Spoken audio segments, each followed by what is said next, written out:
kembali bersama saya dan juga Hafni di studio. Okey, baiklah bagi anda semua yang baru saja saksikan kami di sini, topik kami hari ini adalah jom belajar online, di mana saya percaya ianya merupakan satu topik yang memang merunsingkan para ibu bapa serta pendidik di satu dunia lah sebenarnya. Nak memahamkan macam mana nak belajar online ni, kena kita ni tak apa pandai nak buka internet tu, susah juga tau Fiona. Sebab dulu, time dulu kita mana ada nak belajar online segala bagai, dan kita dah biasa berdepan dengan anak-anak murid dan kalau anak murid kita tak dengar cakap boleh hap rotan macam tu. Kalau sekarang ni macam mana cikgu nak hap? Macam ni kan. Mau tak dengar dia? Tekan padam dah tak nampak dah orang ni kat mana. Betul tak? Tapi itulah kalau kita nak mengimbau balik kenangan zaman-zaman kita dulu Fiona, kalau kita belajar sebenarnya salah satu kalau masa kecil-kecil dulu kan kita belajar melalui, orang cakap dia ada interaktif dengan permainan, ada kadang-kadang kita tengok buku yang ada gambar-gambar, kadang-kadang kita main yang susun-susun urut tu, apa nama dia? Yang itu Saidina. Susun urut tu kita dia belajar. Cakap Saidina, saya ingatkan yang baby tu. Apa? Oh tu baby kecil sangat, ABC. Ni dah besar, kita dah boleh buat ayat dah. Dah besar sikit. Lepas tu boleh juga kita sebenarnya pembelajaran, contohnya kita pembelajaran daripada kita menonton filem. Kan contoh filem Inggeris kita tengok, kita boleh belajar bahasa Inggeris kita. Juga kita boleh buat pembelajaran melalui games juga sebenarnya. Boleh juga belajar macam-macam platform sebenarnya yang ada. Tapi yang agak baru ni bila mana kita belajar berdepan dengan guru tetapi secara dalam talian lah. Video sahaja tu. Dan kalau kita lihat sekarang ni ada macam-macam cara cikgu yang fikir untuk cuba buat bagi menarik minat para pelajar, bagi mereka fokus duduk dekat depan laptop tu untuk belajar dengan betul-betul. Sebab kalau biasanya kalau cikgu cakap biasa macam tu je, macam Hafni cakap, sudah tentunya anak murid tersebut akan tutup off macam tu. Itu antara cabaran bagi cikgu-cikgu yang mengajar. Betul. Cikgu tapi betul bagi dugaan untuk cikgu-cikgu dan juga yang belajar sama-sama lah dugaannya. Tapi itulah kita sebenarnya nak berkongsi hari ini pasal topik kita belajar online ni kan, PDPR sekarang ni, dan ada seorang ibu yang akan bersama dengan kita ni nak kongsikan sebenarnya antara beberapa tips yang digunakannya untuk menarik minat anak-anak beliau mengajar ni. Jadi ada dalam talian sekarang ni bersama dengan kita ada Puan Nurliza Ismail. Assalamualaikum. Waalaikumsalam warahmatullahi. Sihat Puan ya pagi ni ya? Alhamdulillah. Okey. Puan dah kira sekarang ni dah level, kalau dalam kategori selalunya ada amateur, beginner, Puan dah level master lah ni mengajar anak-anak online Oh, taklah. Belum masih sampai lagi. Mencuba lagi. Sebab apa kami mendapat berita bahawa Puan ni dah start mengajar ataupun biarkan anak-anak untuk belajar online sejak daripada PKP pertama lagi. So mungkin Puan boleh kongsikan bersama dengan kami pengalaman Puan. Masa dah announce PKP tu, after a week tu dah schools dah mula dah belajar online. Jadi waktu tu memang rasanya dalam tempoh yang teachers, parents dengan students masih dalam proses macam nak belajar. Jadi kita sama-sama membantu kan. Waktu tu adalah try and error lah, macam-macam. And then budak-budak pun dia orang tak biasa kan dengan online, dia orang biasa face to face. Jadi kita nak motivate lagi. Boleh terpaksalah nak buat macam mana kan. Pembelajaran terpaksa diteruskan. Betul. Tapi cabarannya Puan bila pertama kali tu Puan ingat tak lagi masa mula-mula kelas pertama lah mungkin anak Puan masuk belajar online tu kan, cabarannya tu Puan yang Puan lalui tu masa tu, mungkin boleh kongsikan sikit. Tak jumpa Zoom lah, Webex lah, sebab memang tak biasa kan budak-budak kan. Lain sangkut-sangkut aja. Saya sendiri pun tak biasa kan. Habis macam tak boleh nak masuk, link salah lah. And then cikgu-cikgu sendiri pun tak dengar suara lah, tukar mic lah, macam-macam lah. Tapi orang kata kalau tak cuba tak tahu. Betul. Kira tapi sekarang dah advance sikit lah sebab saya tengok daripada headphone Puan tu pun nampak tu macam kaki game ni, main game ni, gamers punya headphone ni. Siap ada mic kat depan tu boleh bercakap tu. Okey, dah jadi macam call center dah. Betul. Setahu kita Puan juga ada bekerja sendiri, betul tak? Betul.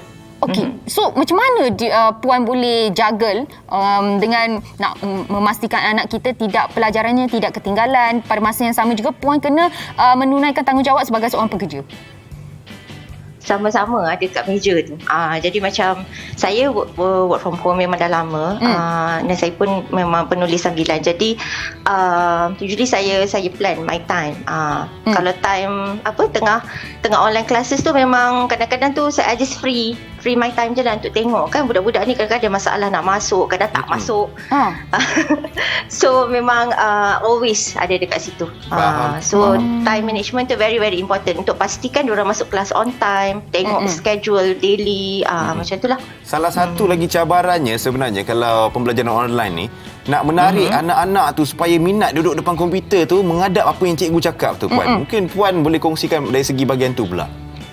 Macam mana? Sebenarnya apa tips tak ada Puan? apa pun yang nak buat fun tu. Tapi seronoknya yang buatkan diorang seronok sangat tu because of dah lama sangat tak jumpa kawan kan. Jadi bila online tu ramai-ramai kan kawan. Lepas tu dekat ruangan Zoom atau Webex tu dekat tepi tu ada chat.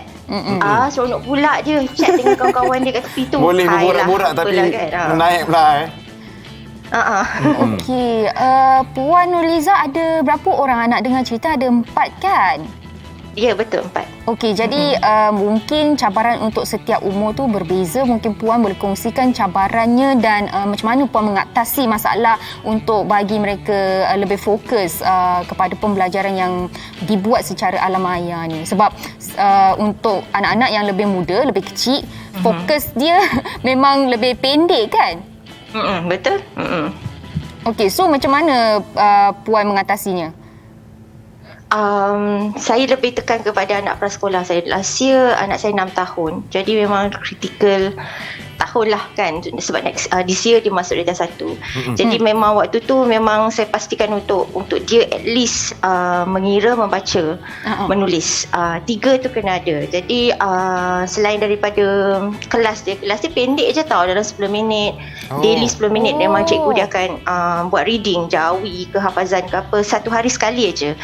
Jadi sebagai ibu, saya tengok benda tu macam okay, maknanya dalam 10 to 15 minutes tu saya kena spend untuk dia at least untuk read aloud, lepas tu buat games, buat latihan, macam tu lah. Jadi macam yang lain, last year anak saya yang 12 tahun tu sepatutnya UPSR tapi tak jadi kan.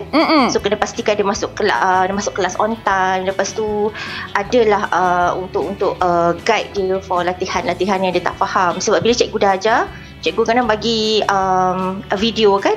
Jadi saya tengok dengan dia lah, okey apa yang tak faham. So kita bantu mana yang boleh lah sebagai ibu. Faham. Itu dari segi pendidikan digital tu Puan. Selain daripada tu, mungkin kalau Puan Nurliza sendiri dekat rumah ada cara-cara nak mengajar anak-anak supaya mudah faham ataupun lebih fun? Saya tengok ada juga perkongsian Puan yang macam-macam jenis pembelajaran ada kadang-kadang ada tahap nak bersukan pun ada juga tu. Nampak? Kalau tengok susunan komputer tu sebelah-sebelah tu, itu pun mungkin bagi diorang semangat jugalah sebab adik-beradik semua lain belajar juga kan. Betul. Tapi kalau kat rumah tu Puan, selain daripada apa yang guru ajar secara digital, Puan ada mengajar juga anak-anak? Ada, tapi itulah saya tekan kepada yang prasekolah tu kan, sebab untuk membaca. Jadi saya buat games, contohnya macam ni, saya buat roll and read, dan banyak yang saya ambil daripada Pinterest, daripada Google. So kena ada effort lah sebagai ibu untuk buat benda tu nampak fun daily, especially untuk budak-budak preschoolers ni. Diorang ni cepat, attention span tu pendek kan. Jadi kalau kita duk ulang benda yang sama tu, diorang macam bosan. Especially yang preschooler saya ni lelaki. So lelaki lagi lah pendek attention span dia. So macam saya always akan macam buat benda cepat. Buat benda cepat, kena dah ada aksi sikit, game sikit, kan. Jadi macam always kena aktif lah daily dalam 10 to 15 minutes tu kena ada. Yang games tu nak tahu, mungkin Puan boleh kongsikan beberapa jenis game yang sesuai untuk kita, orang cakap sambil bermain belajar tu. Yang Puan main tadi apa, roll and apa tu? Okey. Boleh ya, roll and read ni saya guna dadu tau. So dia ni sight words. Sight words ni is high frequency words yang memang budak preschoolers perlu belajar ataupun lebih familiarize lah kan. Jadi saya akan guna dadu tu. Lepas tu bila guna dadu tu kata dia dapat nombor 1. Jadi dia kena baca lah. Dia kena baca nombor 1, dia kena baca I. Dia kena baca I. Lepas tu ulang I. Lepas tu saya suruh dia tulis I. Jadi bila dia mendengar, dia familiar and dia boleh menulis.